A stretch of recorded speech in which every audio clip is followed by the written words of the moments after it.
is Mihwa Lee. I'm a steamy romance author, and I am here with a fellow steamy romance author, Lavinia Glen. Hi, Lavinia. Hi, Miwa. How are you? Good, thank you. How are you? Oh, I am hoping I don't screw up.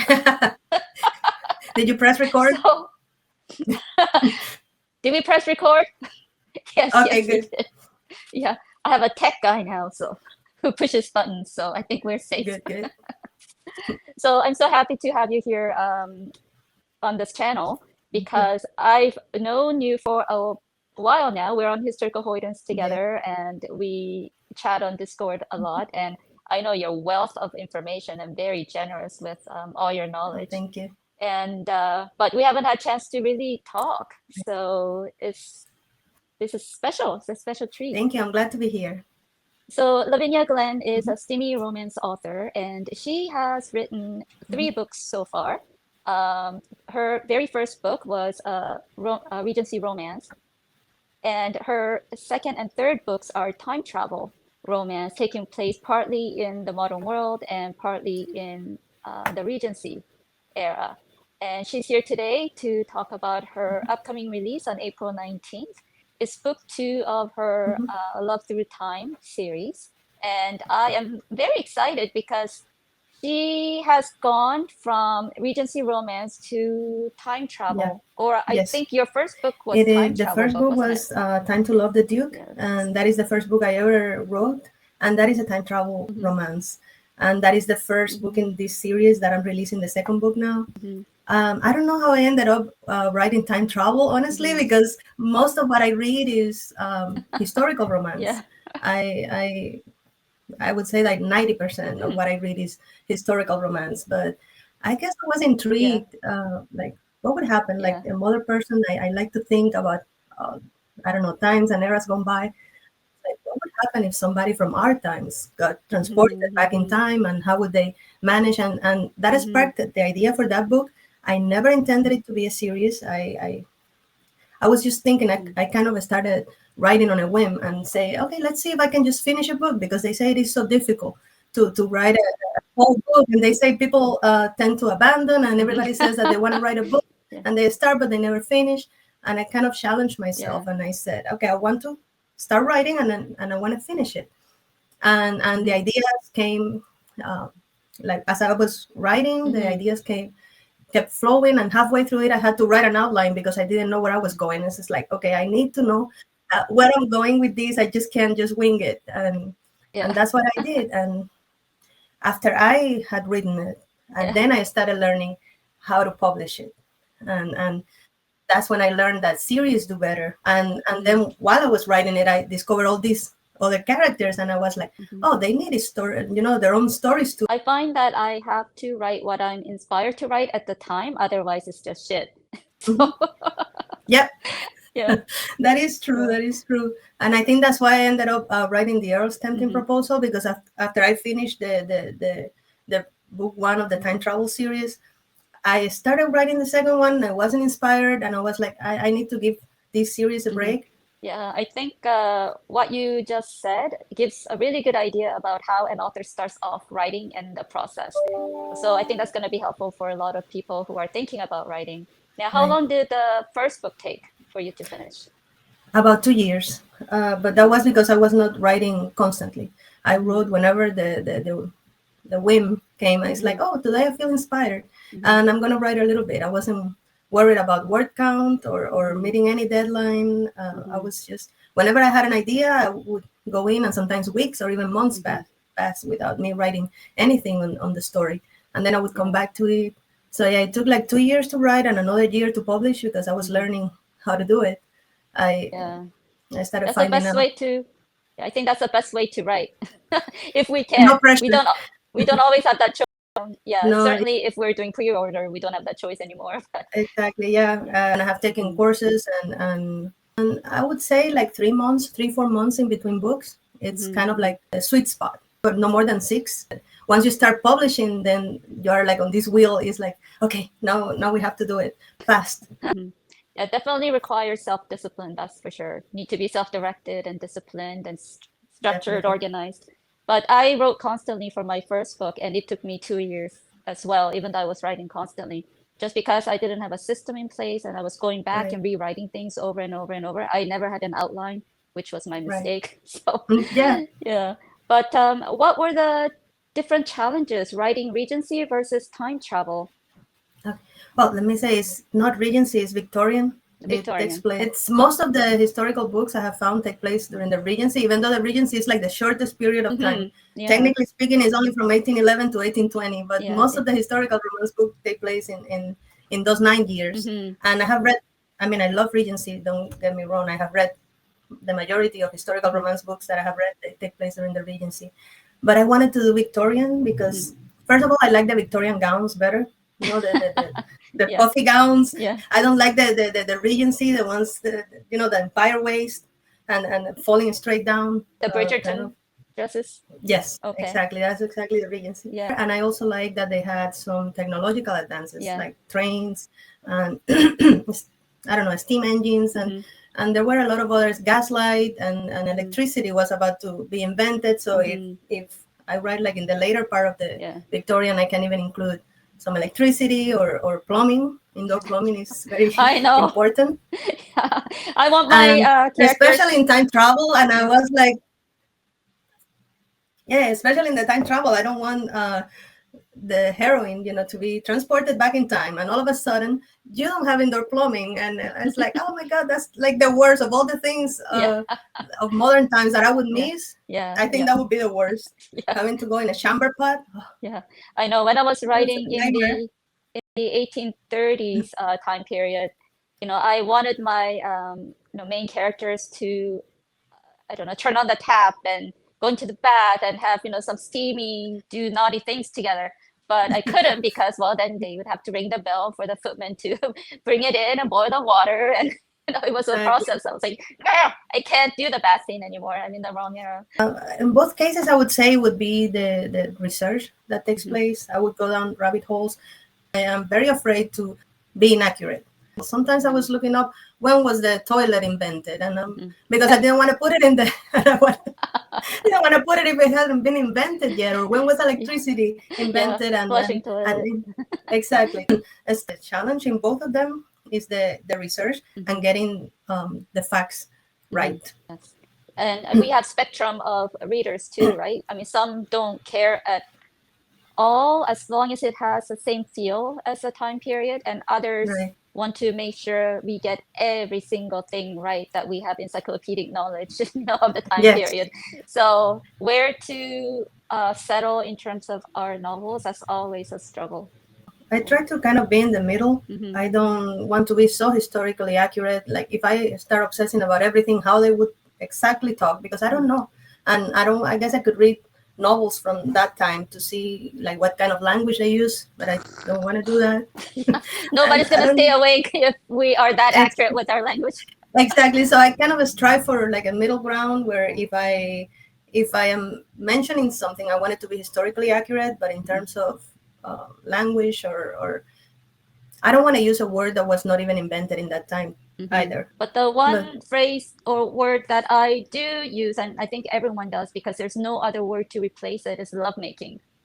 Right? Because I mean, if we were to say, oh, let us have amorous congress, or an amorous encounter, it's not as yeah, it romantic or doesn't have sexy as making doesn't have the love. same ring to it. Yeah. British versus American Hmm. English. My books are written in American English, but the characters, at least some of the characters, are British. Hmm. So I, from listening to other British authors, they say we don't say that here. We don't Hmm. use that word. I'm Hmm. like now more aware of that. It's like if they are British, they have to sound like Yeah. British people. Sometimes it's the other way around, some readers are so adamant that they're right.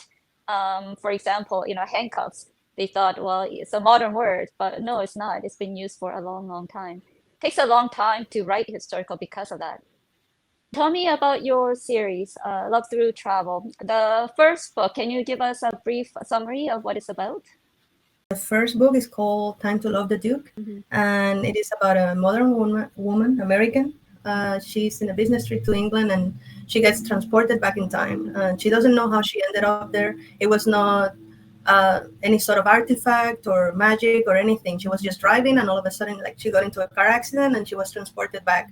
And at first she didn't even know it, and she didn't want to accept it. Like the Duke, actually, the Duke from the past realized it before she did, because he saw her phone, and then they found her car, which had been transported to when she did. And he kind of was convinced, and she was still in denial. She was like, no, no, no, this guy is crazy.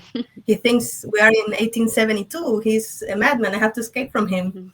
But like she's now alone, and she doesn't have any friends, of course, any family. She doesn't know anybody in this new world where she has been uh, transported to. So he takes her in, they become friends, they fall in love. He proposes like a marriage of convenience because he wanted to protect her reputation. He said, it's not seemly that you're living with me, that you're living in my home. We're not married, that's scandalous. And she's like, I don't care, I'm a modern woman. It's like, no, but if you have to stay here, or if you stay here for any period of time, there's going to be scandal. And he proposes a marriage of convenience, but he also has secrets in his past. There is tragedies and secrets. And as the story develops, they find out those secrets. And I mean, he comes clean with her. He says, oh, this is what happened before they marry. But then there are some other twists along the way. And then everything was not as it seemed. I mean, that's what he thought that had happened. But there were other sides to that story that he didn't know. I love secrets. I know. Later, and then they find out how she was transported in time. And I guess, I don't know if it is a spoiler or not to say how she was transported in time. Kind of like the second book of the series, kind of like puts it out in the open. It's not a secret anymore. But during the first half of the book, people may still be wondering, how did she travel back in time? Was it magic? Was it aliens? Was it how did it happen? Yeah, you have to read. You have to read both books, guys, to find out. We're not going to tell you. Yeah, read both books. So the second book, I found it very interesting, intriguing, and different. Yeah, go ahead. Give us a summary of what that is about, book 2. Okay, the second book, the characters are from the future. They are, and that kind of like blows open the mystery of the first one. The characters are from the future, and in the future they have invented time travel, and they go back to Victorian England because they want to investigate love and relationships. Because in the future, people are, let's say, involved with technology more than between humans, and kind of like the human race is in danger of not reproducing and not staying alive because of that. There aren't enough people being born, I guess, to sustain the population because of that. So they go back in time, and they try to find the causes or the workings of human relationships and love and feelings and all of that. And True and story, guys. It's happening. It's happening. It is kind of happening right now, right? Yeah, exactly. It's not so far-fetched. So that is the storyline, and during the course of this mission, they fall in love, and they get involved, but they are still, especially the male character. He's like, no, I don't want feelings, I don't want involvement. I want my kind of a schedule and predictable life, and I want everything the way I want it, and I don't want any messy human relationship. And it takes part in Victorian England. I would say about 60% of the book, and then they go back to the future, which is their time, and the book ends there in their time. And that was a big challenge for me, because even though in the future I can make up anything that I want, it technically hasn't happened yet. So nobody can say the future is going to be this or that. Still, like, that was so out of my comfort zone. The future is very technologically advanced, but humans need to go back to their roots, I guess, to being human. Yeah. What I found interesting about your book 2, Time to Learn to Love, what I found interesting about it is that both of your main characters are from the future, right? Yes. So that's unique, because usually it's just one of them. And it's the differences in culture and time period that create challenge. But in this book, both people are from the future, go to the Victorian era. And is there something about that Victorian time period that create conflict for them?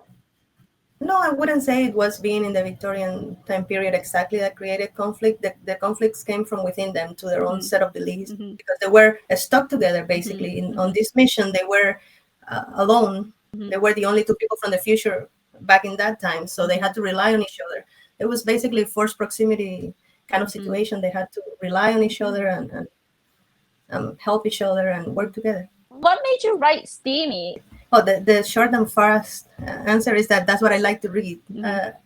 And I think, like going a little bit deeper into that, I I think that is like the one distinctive element of romantic love. Mm-hmm. There are many kinds of love for Yeah. family, for children, for anything, but the only distinctive quality that romantic love has is that it includes Mm-hmm. a sexual relationship, Yeah. and I think that's a very integral part of like adult Mm-hmm. amorous Mm-hmm. relationships, Mm-hmm. and I don't want to leave that out because it is a big part Mm-hmm. of it, and it is exciting and it is fun, and Mm-hmm. it's like watching a game Mm-hmm. and nobody scores. Yeah. Like you want the tension of the game and you want to follow what is going on. Like either be a football, soccer game or Yeah. baseball game. Okay, you want to know like the build up, but you want somebody to score. That's the exciting part. That's the moment that you've been waiting for, and you jump if it is your team that score. So Mm-hmm. yeah, those are like the exciting parts, the climax, and pun intended. Yeah. I'm imagining male audience watching this, male viewers, and going, "Oh, Mhm. there's a language I understand." Yeah, exactly. Yeah, no, I feel the So same way. For me, I feel like if there's no steam, then I always think in the back of my head, well, you might not be compatible sexually, so who knows if it's gonna last. What is in store for you next? I am already working on Oh, cool. the second book of the historical, not time travel, the historical series, Hmm. the follow up to the Earl Stanton proposal. Hmm. It's called The Duchess Desperate Deal. Okay. And the book is already unfolding, or the story is already unfolding on Bella. As I write the Oh, episodes, I'm uploading them hmm. to Bella, and Okay. people can read them like one episode or one chapter at a time as I upload them. When I read the prologue of the first book initially, I thought it was going to be a story about Gabriel. And I was pleasantly surprised that your, main character for your first book was somebody who we don't necessarily perceive as heroic, Yeah, that macho, masculine, high testosterone kind of guy. So right. I thought that was quite unique to give, the stage to an atypical character like him, who is still very sexy and, big and strong eventually, but he's When also, he grows up. yeah, when he Yeah, grows but up. So I mhm. was like, okay, I think Gabriel story must be coming. So I'm glad to hear Yes. it. Yeah. So if you could give one advice to somebody who's thinking about writing a book or is just starting to publish, what advice would you give? Learn everything that you can, like join Facebook groups that help new writers, take classes, take courses as early on as you can, because even though you may be thinking like I did, I'm just writing this book, I'm just going, I'm just going to wing it and Hmm. see if it happens. There is still stuff that you need to know when you're writing that it'll make publishing easier in Hmm. the end. Hmm. For example, that thing that it's better as a series, Hmm. or certain conventions now. I wasn't aware, for example, because I have read many early romances that they hop between point of views. They hop between in the same chapter, sometimes even in the same scene. They go from the point of view of one character to the other. Hmm. No problem. And I had never any problem following the I who know. was thinking what. Yeah. But now that is a no-no. Yeah. So yes, learn and find out, learn about the industry, Hmm. about everything that you Hmm. can as early as possible, Hmm. and that will make the whole process easier. Well, everyone, thank you so much for joining us. I've been talking to Lavinia Glen, the steamy romance author of time travel series, Love Through Time. Her book two is coming out on April 19th and it's called Love. To Time to love. Learn to Travel. I'll get this right eventually. Where are the cue cards? Time to Learn to Travel. Available Yeah. wide on, I don't know, anything and everything you can think of, I think. So go to Lavinia's Linktree link below, Hmm. and I'm also going to have it on the screen. And buy her books, buy all of her books, both of her books. The characters are interesting. They're unique. The premise is really interesting. So please join us every other Friday for another interview with a steamy romance author. And Lavinia is extremely knowledgeable about the publishing and the technology and marketing and everything to do with starting out as a publishing author. So follow her and ask her questions and comments, and join our Historical Hoydens group on Facebook. Yes. We'll see you there. Thank you so much, Lavinia. Thank you. I had a great time. Bye.